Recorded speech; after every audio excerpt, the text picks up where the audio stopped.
Assalamualaikum warahmatullahi wabarakatuh. Bertemu lagi anak-anak solih-solihah semuanya di level 5 dengan Ustazah Diah.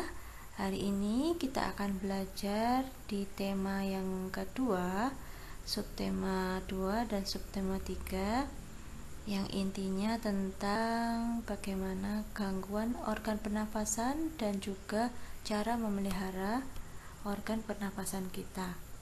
Berikut ini kita akan belajar tentang gangguan pernapasan dan cara menjaga organ pernapasan kita. Tujuan pembelajaran kita kali ini yaitu yang pertama, siswa memahami berbagai faktor penyebab gangguan pernapasan. Yang kedua, siswa mampu mengetahui nama penyakit, penyebab, gejala, dan juga cara mengatasi penyakit yang menyerang alat pernapasan kita. Kemudian yang ketiga, siswa mampu menerapkan cara menjaga alat pernafasan dalam. Sebelum itu, kita lihat dulu faktor-faktor penyebab terjadinya gangguan pernapasan ya. Ada 3 secara garis besarnya. Yang pertama, kita lihat dulu, ini ada gambar adik bayi ya. Ini adalah faktor fisik. Faktor fisik diantaranya adalah misalnya karena terlahir prematur, maka paru-parunya belum sempurna sehingga mengalami beberapa gangguan pernapasan ya, karena belum sempurna paru-parunya. Yang kedua itu adalah faktor penyakit. Ada penyakit yang menyerang bagian organ-organ pernafasan kita, entah hidung, tenggorokan ataupun paru-paru kita. Yang selanjutnya yaitu faktor lingkungan. Faktor lingkungan itu bisa jadi karena asap rokok, asap kendaraan, ataupun asap karena pembakaran yang sangat besar. Oke, sekarang kita lihat penyakit pernafasan yang pertama yaitu asma. Penyakit asma, kita lihat di gambarnya. Penyakit asma terjadi karena adanya penyumbatan saluran pernafasan yang disebabkan oleh alergi. Sering beberapa kalian mungkin pernah mengalami alergi ya. Alergi terhadap mungkin udara dingin, rambut, bulu, debu, kotoran, dan tekanan psikologis atau stres bisa memicu terjadinya asma, sesak napas kalau orang-orang menyebutnya ya. Kemudian gejala awal, batuk pada malam hari, sesak napas, nafas berbunyi saat menghembuskan nafas, rasa berat di dada, dan dahak sulit keluar. Cara mengatasi asma, beberapa di antaranya selain memakai obat ya, itu juga memakai obat hisap untuk membantu pernafasan agar lebih ringan. Penyakit pernafasan yang kedua yaitu influenza. Influenza kita sebutnya penyakit flu ya. Penyebab utama influenza adalah virus dan akan menjadi mudah tertular virus ketika tubuh kita terkena udara yang kotor, kemudian tertular penderita lain, ataupun badan kita sedang tidak fit, ataupun kelelahan, sehingga virus akan lebih mudah menyerang. Gejala-gejala influenza diantaranya adalah demam, sakit kepala, nyeri otot, sakit tenggorokan, bersin-bersin, pilek, dan batuk. Nah, sekarang cara mengatasi influenza bisa dengan mengkonsumsi obat. Selain itu, memperbanyak minum air putih, makan makanan yang bergizi sehingga tubuh akan lebih cepat pulih. Penyakit pernapasan yang ketiga yaitu emfisema. Kita lihat pada gambar. Alveolus yang normal dan alveolus yang mengalami emfisema terlihat berbeda ya, dari adanya seperti kabut-kabut, sedangkan yang alveolus normal dia berwarna sangat cerah. Penyebabnya karena adanya pembengkakan karena pembuluh darah pada paru-paru kemasukan udara. Kemudian gejala emfisema, napas menjadi pendek, batuk, cepat lelah, bibir dan kuku menjadi biru, depresi, jantung berdebar, penurunan berat badan. Nah, berikut ini kita akan lihat video bagaimana cara menjaga kesehatan organ pernapasan kita. Cara memelihara organ pernapasan.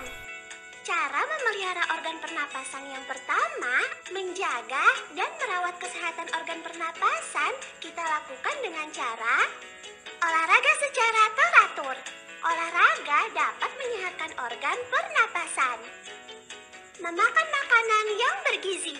Makanan seperti buah dan sayur dapat meningkatkan sistem kekebalan tubuh terhadap penyakit. Tidur dengan posisi yang benar. Posisi tidur yang benar untuk menjaga kesehatan organ pernapasan yaitu miring ke kanan. Memeriksa kesehatan organ pernapasan secara teratur.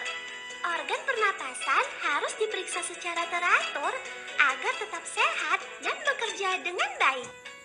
Cara memelihara organ pernapasan yang kedua, menghindari zat-zat yang dapat merusak organ pernapasan, kita dapat melakukannya dengan cara tidak merokok. Merokok dapat mengganggu kesehatan organ pernapasan dan menyebabkan penyakit kanker paru-paru. Menghindari asap rokok dan asap kendaraan. Asap rokok dan asap kendaraan dapat membuat kita batuk dan sesak napas. Menggunakan masker jika berada di lingkungan yang berdebu. Debu dapat membuat kita bersin-bersin bahkan sesak napas. Dengan menggunakan masker, kita dapat menghalangi debu masuk ke hidung dan mulut kita. Menghindari makanan dan minuman yang dapat mengganggu organ pernapasan. Makanan dan minuman yang dapat mengganggu organ pernapasan diantaranya yaitu makanan dan minuman yang banyak mengandung gula, makanan berminyak, serta minuman bersoda dan beralkohol. Menghindari benda-benda yang menjadi pemicu alergi. Organ pernapasan dapat terganggu karena alergi terhadap suatu benda. Benda yang menjadi pemicu alergi antara lain debu, udara dingin, dan bulu. Cara memelihara organ pernapasan yang terakhir adalah menjaga kebersihan lingkungan sekitar. Kita bisa melakukannya dengan cara memastikan adanya ventilasi di rumah untuk menjaga sirkulasi udara. Ventilasi membuat udara dalam rumah tetap segar dan bersih sehingga bermanfaat bagi kesehatan organ pernapasan. Membersihkan lingkungan dari sampah secara teratur. Sampah harus kita bersihkan secara teratur. Jika tidak, sampah dapat menimbulkan bau tidak sedap sehingga tidak sehat untuk sistem pernapasan kita. Menanam pohon dan tanaman. Pohon dan tumbuhan hijau dapat menyerap karbon dioksida dan menghasilkan oksigen yang bermanfaat bagi kesehatan organ pernapasan kita. Menjaga kelembapan ruangan. Ruangan yang lembab adalah tempat berkembangnya bakteri dan virus yang dapat mengganggu sistem pernapasan. Oleh karena itu, hendaknya kita membiarkan cahaya matahari masuk ke dalam ruangan agar ruangan tidak lembab. Nah, sekarang kita sudah tahu cara memelihara organ pernapasan, bukan? Mari kita pelihara organ pernapasan kita dengan semestinya. Dah.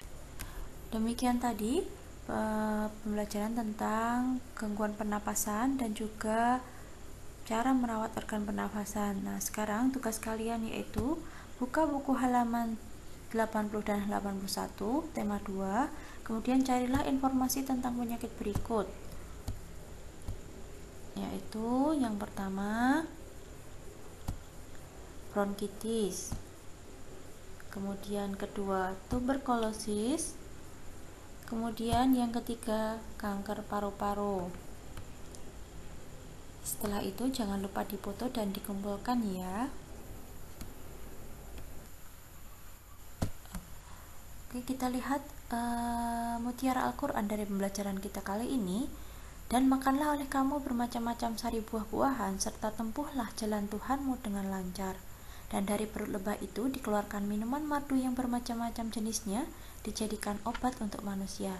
Di dalamnya terdapat tanda-tanda kekuasaan Allah bagi orang-orang yang mau menilai. Surat Quran Surat An-Nahl ayat 169. Nah, demikian tadi anak-anak pembelajaran kita kali ini. Insya Allah kita akan bertemu kembali pada pertemuan selanjutnya. Wassalamualaikum warahmatullahi wabarakatuh.